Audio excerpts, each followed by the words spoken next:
Y ya estamos con el doctor Ernesto Bersuski, que es médico ortopedista y él es consultor del Hospital de Pediatría Juan P. Garrahan. Todo, digamos, es muy importante, ¿no?, en materia de ortopedia, con la experiencia inmensa que cuenta el doctor Bersuski. Y hace un ratito estábamos conversando, Bersuski, que bueno, son 26 años, ¿no es cierto?, de entrevistas y de pronto de ver tantos casos y dentro de un hospital tan importante como es el Hospital Garrahan, ¿no?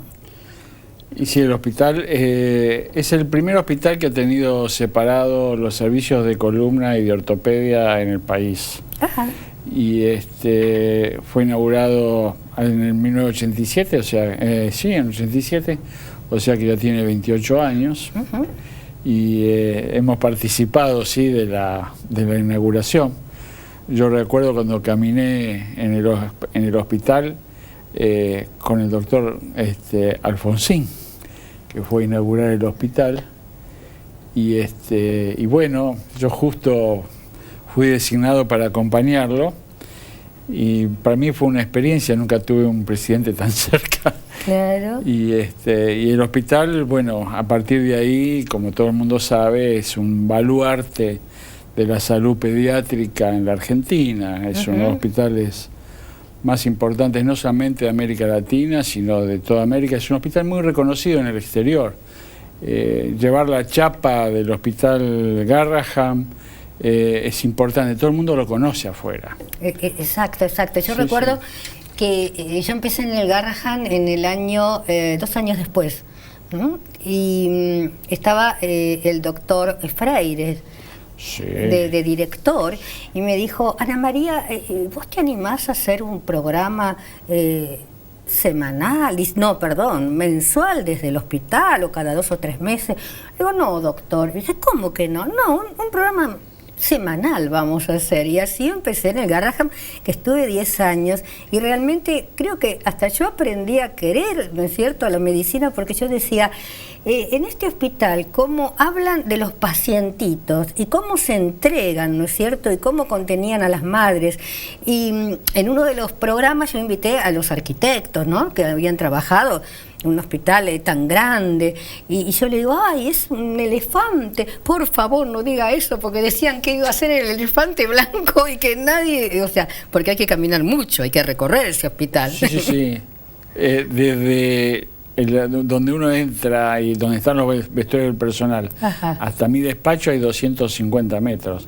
Así que yo trato de no olvidarme nada, porque tengo que volver. Pero viene bien, ¿eh? Sí. Ustedes dicen, hay que caminar. Pero hay que caminar. Exacto, lindo traer una historia hermosa, porque yo es un hospital que quiero muchísimo. Hermosos recuerdos. Bueno, en el día de hoy vamos a ver todo lo que tenemos que saber acerca de cifosis, ¿no es cierto? Cifosis, sí. Bueno, primero vamos a definir la cifosis. Es una curva en la columna que es hacia adelante, ¿no? Así, una curva hacia adelante.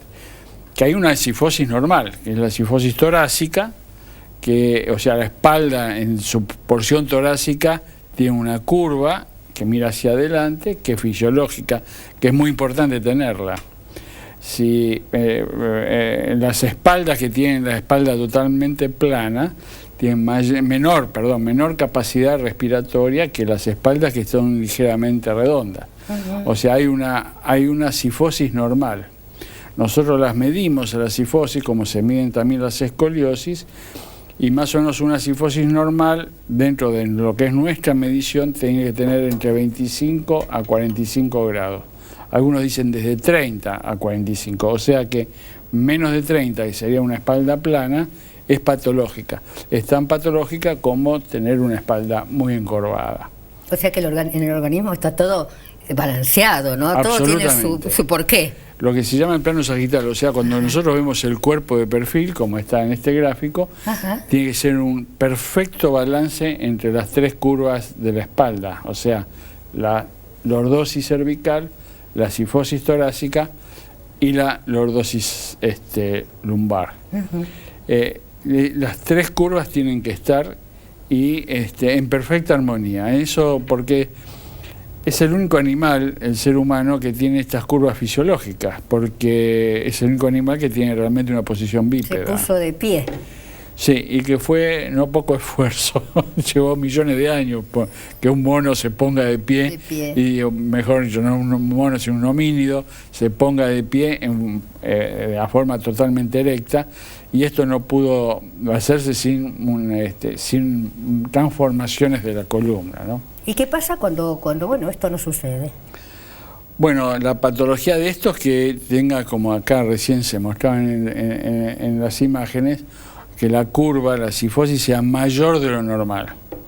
Eso trae básicamente, primero un problema básicamente estético, y si esta curva es muy aumentada, provoca mayor cansancio de los músculos que sostienen la postura erecta, entonces da dolor de espalda. Y a veces este dolor es realmente en los adultos, en los chicos puede haber dolor, pero no es tan marcado como en los adultos. Los adultos que tienen una hipercifosis realmente tienen muchísimo dolor. Es un dolor que en general es muscular, el esfuerzo que hacen los músculos para mantener la posición erecta cuando hay una cifosis aumentada es realmente importante. Y digamos la contraposición, ¿qué sería? ¿La lordosis? Claro, la lordosis es la curva o cervical o lumbar, que es en sentido contrario, ¿no? Y la lordosis cervical no está súper bien estudiada, mejor yo sí, está muy estudiada, pero con pocas conclusiones, porque hay muchísima variación y tiene vueltas en cuanto a lo científico difíciles de estudiar. La lordosis lumbar está muy bien estudiada y realmente es lo mismo, o sea, todos debemos tener una cierta lordosis lumbar. La disminución de la lordosis lumbar es lo que hace que la gente grande que va perdiendo su lordosis lumbar se va cada vez anteponiendo el tronco. Eso es lo que uno ve cuando eso está jorobada la persona. Que sí, pero no es tanto jorobada, sino como que el tronco está más hacia adelante. Desplazado.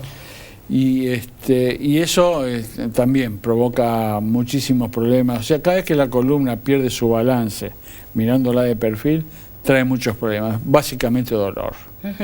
Y contame, los problemas más comunes en columna, ¿cuáles son?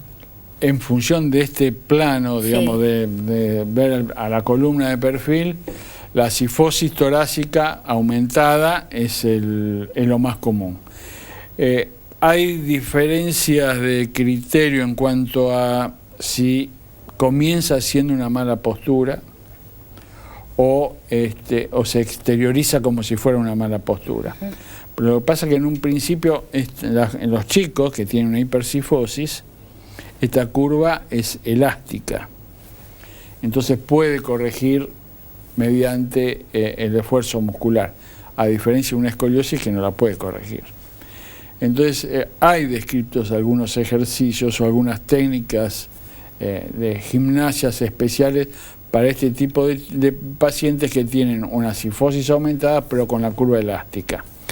Y ahí es donde mejor funcionan estas gimnasias posturales, RPG y todo eso.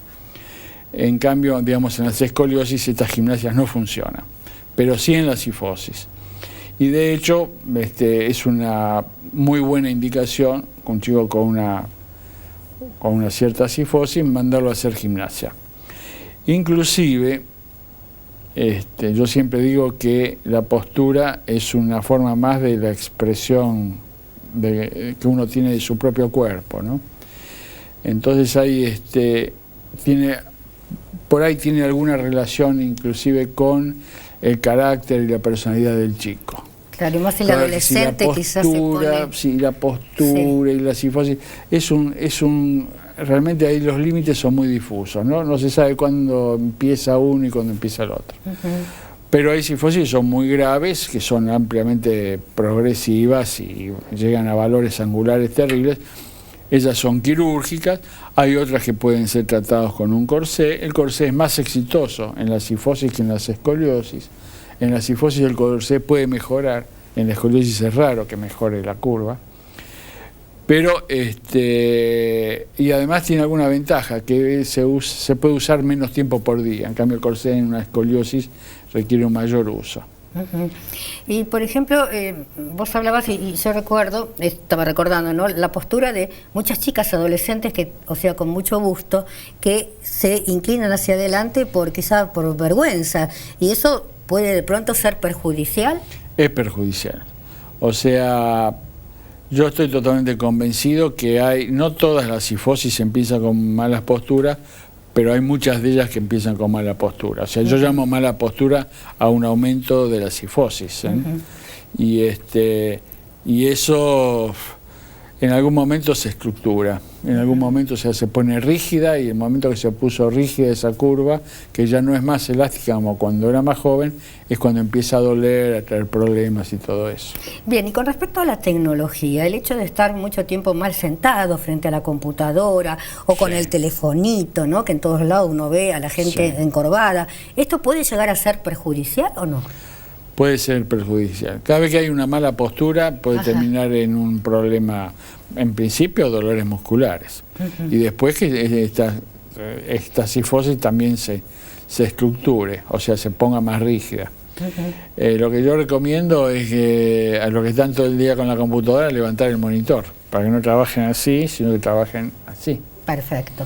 Y lo otro es el mouse, tenerlo aquí, no así. Que es al revés, no acá. Se tiene, exacto. Trabajar con el mouse aquí y levantar la vista, claro, por lo menos eso. Exacto. Bárbara, me quedaría horas charlando con vos, pero bueno, es tirano, el tiempo es tirano. Muchísimas gracias. No, por favor. Te voy a invitar para un próximo programa. Por supuesto. Por supuesto voy a aceptar. Ah, muchas gracias. Bien, vamos a hacer un pequeño corte.